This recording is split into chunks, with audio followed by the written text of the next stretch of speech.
Well, we're out showing a property this morning, and this is the Dunn County 58. And I tell you what, tucked back into this valley, it's got a creek that kind of runs through here, just more of a seep. It's a natural spring that actually comes out of the hills up here. The house is beautiful.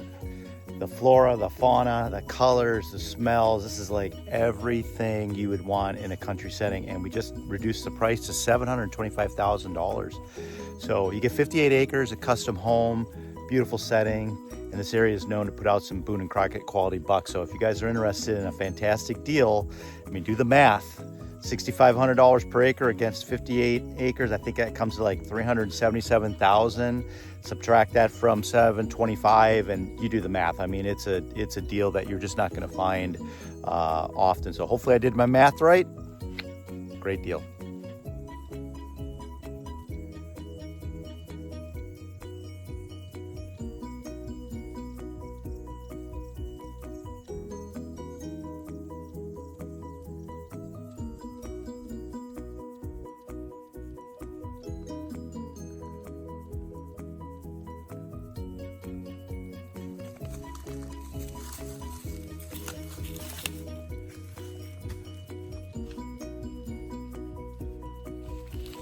So when I'm scouting properties and putting up trail cameras, because bighorns sell properties, I always look for spots where there's a pinch point of some sort that will funnel the deer into an area. So I'm going to show you one that I just found.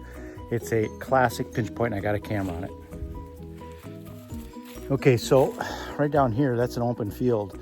What happens is when they developed these farms back in the day, they came up into the timber valleys and then came back down. That's an appendage, that's an open field. And this one happens to be all grass right now, goldenrod. But what happens then is these deer move around these appendages, and that's what we have right here. Let me show you this, what I found.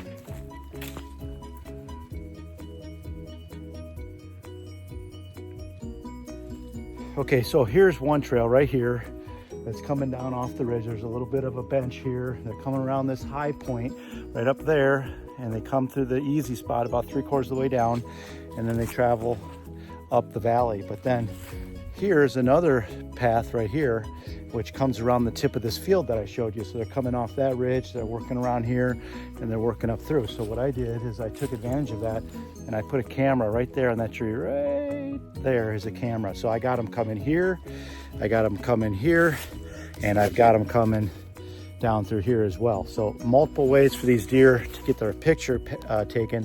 And of course, while I'm here, I'm looking at stand sites. Thermals are coming down through the timber here in the evening. There's a couple trees. There's a big one right there that might be a good spot. I found a couple back over here that are 20, 30 feet off. So there's a lot of opportunities here. And if you play the thermals right, in the evening, you can come up through that grass. The air's settling down through here, and it's just cooling, and it's heading right downhill, taking your scent right out of here. So good access, great corridor, taking advantage of thermals. It's money. So when they made these farms back in the day, when they settled it, they came into the timber and they cut the timber out. And what they always do is they make a pasture that goes up into the woods like this as far as they could go, until maybe it got a little too steep for their tractors. But this is always pasture land here. But this makes some excellent food plots in here. You know, it's probably great for grazing, obviously, but what I like is that you could put corn down here, you could put soybeans, vice versa, maybe put some clover in there. It's just a great place. And I'd stick a pond up in there, right? Because there's areas where the water's coming out of the timber, and it could gather right there.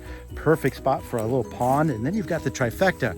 They're going to come around the edge of this right here to stay out of the open, and they're going to stay in the timber. You could have a pond up there. You could have a licking branch. There's actually already one there. A lot of things like the trifecta effect of having traction for the deer. It just sets up so good. It's a killer spot.